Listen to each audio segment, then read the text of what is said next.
नमस्ते। Share market news और आपके निवेश से जुड़ी हुई खबरें। देखिए, आज शेयर से पहले बात करेंगे गोल्ड पे, क्योंकि बहुत सारे जो दर्शक हैं वो गोल्ड पे भी इन्वेस्ट करते हैं। और एक दर्शक का सवाल था अवस्थी 108 का कि गोल्ड पे आप कुछ बनाइए ताकि हम लोग उसमें ठीक ठाक इन्वेस्ट करते हैं। तो फिर मैंने सोचा कि जिस तरीके से शेयर्स पे हम लोग ये कहते हैं कि हाई वैल्यूएशन वाले शेयर्स को नहीं खरीदना चाहिए, तो क्या वो मेजरमेंट जो है गोल्ड पे भी लागू होगा या गोल्ड को जो है आप खरीदते रहिए। तो इसके लिए मैंने गोल्ड पे जो है ठीक ठाक स्टडी की, क्योंकि गोल्ड पे बहुत सारे चीज़ जो है उपलब्ध थे। उसको स्टडी करने के बाद पूरा एक क्लियर पिक्चर आपके सामने पेश कर रहा हूँ। उसके बाद से आप निर्णय कीजिएगा कि गोल्ड पे किस तरीके से आपको आगे बढ़ना है, और उस पर सलाह भी दूंगा मैं। ठीक है, तो शुरू करते हैं गोल्ड की पूरी कहानी। देखिए, पहला कि गोल्ड को आप समझ लीजिए। दूसरा, गोल्ड पे अगर आप निवेश किए रहते तो अब क्या रहते। तीसरा, आगे क्या करना है। तो तीन जो है स्टेज पे है ये। देखिए, दुनिया में जो पूरा गोल्ड है, अगर सारे गोल्ड को आप जमा कर दें तो वो 22 मीटर लंबा, 22 मीटर चौड़ा प्लॉट में रखेंगे और 22 मीटर ऊंचा, तो पूरी दुनिया की गोल्ड आ जाएगी उसमें। इतना ही गोल्ड है। अगर उसको मैट्रिक टन में देखें तो 2,12,000 टन गोल्ड जो है वो माइन हो चुका है, जो अभी अवेलेबल है पूरे दुनिया में। और 59,000 टन गोल्ड जो है वो माइन के अंदर है। यानी कुल मिलाकर 2,71,000 टन गोल्ड ही है। अगर गोल्ड में हम देखें तो सबसे ज़्यादा ज्वेलरी में है। 45% जो गोल्ड जो है वो ज्वेलरी के तौर पे बना हुआ है, और बार एंड कॉइन में जो है 22% के आसपास गोल्ड है।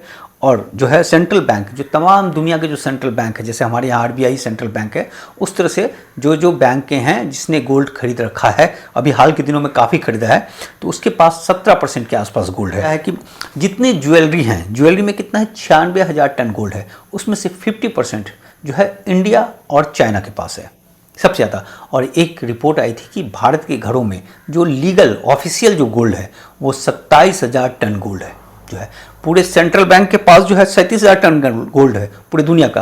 अब भारत के आम लोगों के पास जो है 27,000 टन गोल्ड है। इसमें वो गोल्ड शामिल नहीं है जो बाप दादा परदादाओं का है, जो छुपा हुआ है, जिसमें घर के किसी सदस्य को पता भी नहीं चलता है। ऐसे गोल्डों की संख्या जोड़िएगा तो वो ज़्यादा पहुँच जाएगा। ठीक है, और मंदिर के पास जो है बताया जाता है कि ऑफिशियली कि 4,000 टन गोल्ड है, लेकिन वहाँ भी फिगर जो है बहुत ज़्यादा होगा। दूसरी बात की, जो अगर देशों के बारे में बात करें तो सबसे ज़्यादा गोल्ड जो है वो अमेरिका के सेंट्रल बैंक के पास है। वो है लगभग 8,000 टन गोल्ड के आसपास। पूरे वेस्टर्न यूरोप में, खासकर जो है जर्मनी, स्विट्जरलैंड, फ्रांस, इटली, इन लोगों के पास ज़बरदस्त गोल्ड है, और वो संख्या हो जाती है 12,000 टन के आसपास गोल्ड हो जाता है। चाइना के पास 2,200 टन गोल्ड है, और इंडिया के पास जो है वो 803 टन गोल्ड है RBI के पास। जनता के पास तो बता ही दिया आपको। तो इस तरीके से जो है ये गोल्ड का पूरा हिसाब किताब है। देखिए, गोल्ड का जो डिमांड है वो हर साल जो है 6,000 टन का है, और गोल्ड जो है माइन से जो निकलता है वो 3,400 टन के आसपास। तो 2,600 टन गोल्ड की कमी है। तो वो 2,600 टन गोल्ड जो अवेलेबल है वहाँ से ये आता है, जिसके कारण इसके प्राइस पे बढ़ोतरी देखी जाती है साल दर साल। दूसरी बात कि जो माइन में जितने गोल्ड पड़े हुए हैं, 59,000 टन गोल्ड पड़े हुए हैं, अगर 3,400 टन करके गोल्ड को हम हर साल जिस तरीके से निकल रहा है, तो इस हिसाब से 17 साल में वो सारे गोल्ड खत्म हो जाएंगे। लेकिन 17 साल एक लंबा समय है, तो इस दरमियान हो सकता है कि नए जो है आपको खदान मिल जाए, गोल्ड के नए खदान मिल जाए। लीजिए कि आपकी सैलरी 2003 में 40,000 जो है सैलरी थी, तब आप जो है तभी 5700 रुपया जो है पर 10 ग्राम था गोल्ड की कीमत, तो आप 70 ग्राम गोल्ड खरीद सकते थे। और उसी 70 ग्राम गोल्ड को खरीदने के लिए अब 2022 में आपकी सैलरी जो है जहाँ 40,000 थी वो 3,30,000 रुपया पर मंथ होना होता, तब खरीद सकते थे। मतलब जो 40,000 2003 का था वो 2022 का 3,30,000 हो गया, और उसमें आप उतना ही गोल्ड खरीद रहे थे जो कि 2004 में खरीद रहे थे। और 2024 में आपको सेम गोल्ड खरीदने के लिए 5,59,000 रुपया प्रति माह आपकी सैलरी होनी थी। यानी गोल्ड जो है फिक्स रहा, आपकी सैलरी आपको उस हिसाब से गोल्ड के प्राइस को मीट करने के लिए आपको आपकी सैलरी इतनी बढ़नी चाहिए थी, जो बढ़ी नहीं, जिसके कारण जो है अब गोल्ड से आपकी सैलरी नीचे होती चली गई। दूसरी बात कि GDP को अगर ले कि जैसे 2014 में जो GDP था हमारे देश का, जो लगभग 2,04,000 करोड़ के आसपास था, तो उस समय जो हम गोल्ड खरीदते, जितना गोल्ड खरीदते, और 2022 में उससे उसी GDP से, जो 2022 में जो हमारा GDP बढ़ गया था, वहाँ से हम गोल्ड खरीदते, तो हम जो है 15% ज़्यादा गोल्ड खरीद पाते हैं। यानी हमारा देश जो है 15% ग्रो किया जो है 8 सालों में। जो है अब उस हिसाब से देखें गोल्ड के पॉइंट ऑफ व्यू से। लेकिन अगर 2024 में देखें तो हम -6% पे हो गए हैं। ठीक है, चाइना का ये हाल है कि 2014 से 22 में 17% का ग्रोथ किया उसका जीडीपी में गोल्ड, और 24 में आकर -14% हो गया जो है। और यूएसए में भी जो गोल्ड 2014 से लेकर 2022 में 1% की बढ़ोतरी हुई, वहाँ पे जो जीडीपी बढ़ा और जो गोल्ड की प्राइस बढ़ी, अगर उसको कंपेयर करें तो 1% के आसपास बढ़ा, और 24 में आकर -23% हो गया। क्यों हो गया 24 में? क्योंकि 23 के बाद से गोल्ड में जो है बहुत तेज बढ़ोतरी हुई है। गोल्ड जो है 23 के बाद से, मतलब 23 में जो है वो लगभग 15% के आसपास बढ़ गया था, और अब तक जो है लगभग 21 से 22% के आसपास बढ़ चुका है। मतलब आप मोटा मोटी देखें तो जो 2 साल के अंदर जो है गोल्ड जो है 40% ज़्यादा बढ़ चुका है। तो गोल्ड में जो बड़ी ज़बरदस्त तेज़ी आई है उसके कारण जो है सारा कैलकुलेशन गड़बड़ा गया है। लेकिन क्या ये गोल्ड की तेज़ी आगे भी बरकरार रहेगी या नहीं रहेगी, या गोल्ड पे हमको अभी हाई वैल्यूएशन पे जो इन्वेस्ट करना चाहिए या नहीं करना चाहिए, तो उसके लिए फिर हम लोग आंकड़ों को देखते हैं। पहले क्या था कि 1971 से पहले जो है जो आप करेंसी छापते थे तो गोल्ड के मुताबिक ही छापते थे, जितना गोल्ड उतना करेंसी। बाद में निक्सन साहब ने उसको फ्री कर दिया, गोल्ड और करेंसी का जो नाता था उसको ख़त्म कर दिया 15 अगस्त 1971 से, क्योंकि वहाँ अमेरिका में जो है बहुत ज़्यादा इन्फ्लेशन वगैरह बढ़ गया था। उसके बाद से 2000 तक गोल्ड के प्राइस में बहुत ज़्यादा फ़र्क नहीं पड़ा, मतलब ऊपर नीचे होता रहा, लेकिन जो इन्फ्लेशन था उसी को मीट किया।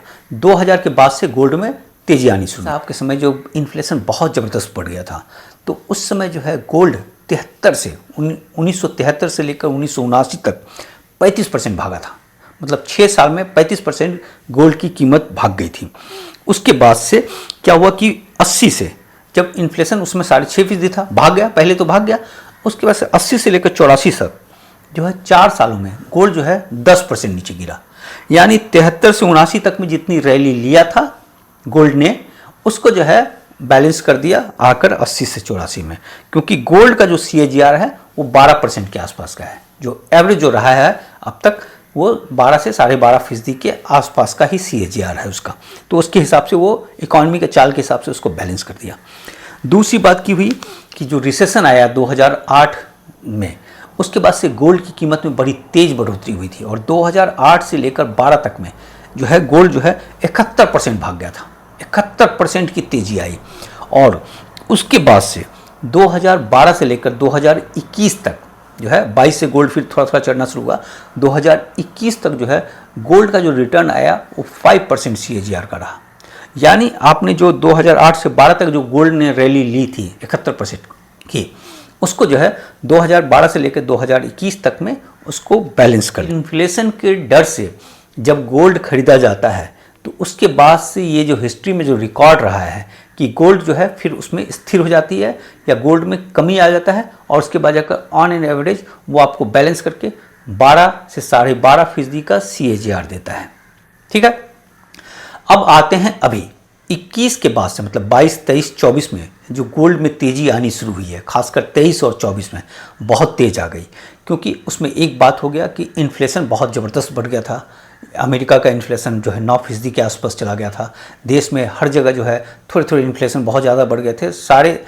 पूरे वर्ल्ड का इकॉनमी थोड़ा परेशानी में था। रिसेशन जैसी कोई बात नहीं थी, लेकिन परेशान थे। जो है इंडिया को थोड़ा छोड़ दीजिए, चाइना परेशान था, जर्मनी परेशान है, अमेरिका परेशान है, जापान परेशान है, तो सब जो है परेशान थे।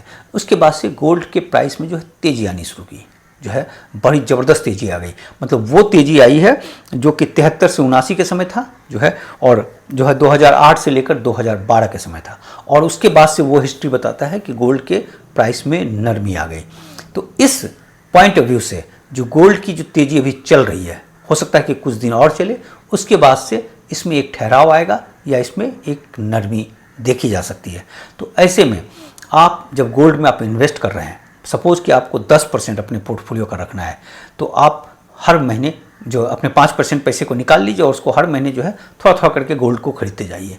और फिर जो है देखिएगा कि थोड़ा सा ये मोमेंटम थोड़ा सा शांत हो जाए। हो सकता है क्योंकि ये हिस्ट्री में ये डाटा रहा था, आगे वो डाटा रह पाता है या नहीं रह पाता है वो अलग बात है। तो उसके हिसाब से फिर थोड़ा सा ऑब्जर्व करने के बाद से स्थिर हो जाने दीजिएगा, फिर बाकी जो पैसे आप उसमें लगाइएगा। यानी गोल्ड में जो है अंधाधुन जिस तरीके से जो भाग रहा है और जिस तरह से लग रहा है कि 25% का रिटर्न दे दिया, क्योंकि शेयर बाजार ने जो है 15% के आसपास दे रहा है, गोल्ड जो है अभी 25% के आसपास दे दिया। तो ऐसे में सारा पैसा गोल्ड में नहीं झोंक देने का, क्योंकि गोल्ड का हिस्ट्री ये बता रहा है कि गोल्ड हरदम भागता नहीं है, गोल्ड रुकता भी है, गोल्ड नीचे भी जाता है। तो ये है, पोर्टफोलियो का एक बड़ा हिस्सा मत रखिएगा, लेकिन एक छोटा हिस्सा गोल्ड में रखिएगा। जैसे वॉरेन बफेट साहब तो गोल्ड में बिल्कुल इन्वेस्ट नहीं करते, पहले करते थे, बाद में उन्होंने कहा कि भाई जो है इसमें कोई प्रोडक्टिविटी है नहीं, इसमें चूंकि डिविडेंड नहीं मिलता और तमाम बातें जो है, खैर उनकी बात अलग है। लेकिन हम लोग जो हैं छोटे निवेशक जो हैं थोड़ा सा गोल्ड में 10% के आसपास जो है अपने पोर्टफोलियो का हिस्सा रखना चाहिए और उसको सावधानी पूर्वक खरीदनी चाहिए। जो हाई वैल्यूएशन वाला जो फार्मूला शेयर बाजार में लागू होता है, वही फार्मूला गोल्ड में भी है। कल बहुत सारी कंपनियों का Q2 का रिजल्ट आया। HDFC बैंक का रिजल्ट अच्छा रहा, 5.3% की उसमें बढ़ोतरी देखी गई है। डिपॉजिट में 5% का ग्रोथ है और साथ में वो कह रहे हैं कि जो क्रेडिट ग्रोथ है उसमें फाइनेंशियल ईयर 25 में थोड़ी सी कमी है, लेकिन 26 में जाकर उसको वो अचीव कर लेंगे। तो HDFC बैंक जो है, जो मार्केट को जो उम्मीद थी उससे ज़्यादा उसने प्रॉफिट कमाया। दूसरी बात की कोटक महिंद्रा का जो नेट प्रॉफिट है वो 5% के आसपास हुआ है, लेकिन जो एक्सपेक्टेशन था उससे थोड़ा कम हुआ है। जो है अभी आज के शेयर में हम लोग बात करेंगे कोटक महिंद्रा पे बिल्कुल लास्ट में, ठीक है, बेहतरीन शेयर है, उस पर बात करते हैं। और दूसरी बात की, टेक महिंद्रा का प्रॉफिट बहुत ज़बरदस्त रहा, ईयर टू ईयर में 153% की बढ़ोतरी देखी गई है। उसमें एक बात आ रही है कि एक जो है उसने 450 करोड़ का एक प्रॉपर्टी भी बेचा है, तो उसका भी हिस्सा उसमें शामिल होगा। लेकिन टेक महिंद्रा ने ठीक ठाक परफॉर्म किया है। जो GST से परेशान थे, टैक्स से, उसको लेकर ग्रुप ऑफ मिनिस्टर्स ने जो प्रपोजल दिया उसमें GST में 22,000 करोड़ रुपया जो है वो हर साल बढ़ोतरी होगी। मतलब घटाने के बजाय जो है उसमें उसने बढ़ोतरी ही कर दिया है। जो है ये इतना चालूगिरी किया। कल ही हम लोगों ने पढ़ा था कि किस तरीके से जो डायरेक्ट टैक्स है वो 6.64% के आसपास हो गया है, GDP का बहुत ज़्यादा हो गया है। पहले जो है ये 5.5% के आसपास था, तो वहाँ से जो है 1% की बढ़ोतरी हो गई है। जो ग्रोथ चल रहा है हमारे देश का, उससे ज़्यादा जो है डायरेक्ट टैक्स और GDP का रेशियो है। तो GST को लेकर जो तमाम लोग परेशान थे, तो उसमें एक राहत की उम्मीद थी। राहत के बजाय उन्होंने जिस तरीके से जो चीज़ें पेश की हैं कि उसमें सरकार को जो है उल्टा 2,000 करोड़ रुपया पर मंथ का फ़ायदा हो जाएगा। और ये जो प्रपोजल दिया गया है, इसको जो है GST काउंसिल की जो बैठक होगी नवंबर में, उसमें दिया जाएगा।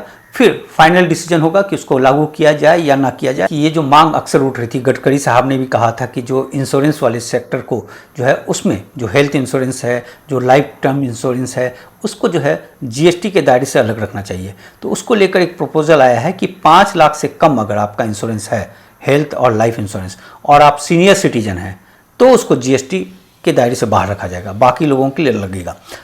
देखिए, वेदांता को लेकर एक खबर है। कल हमने बताया था कि वेदांता जो है उड़ीसा में जाकर ये कहा था कि 1 लाख करोड़ रुपये वो इन्वेस्ट करेगा।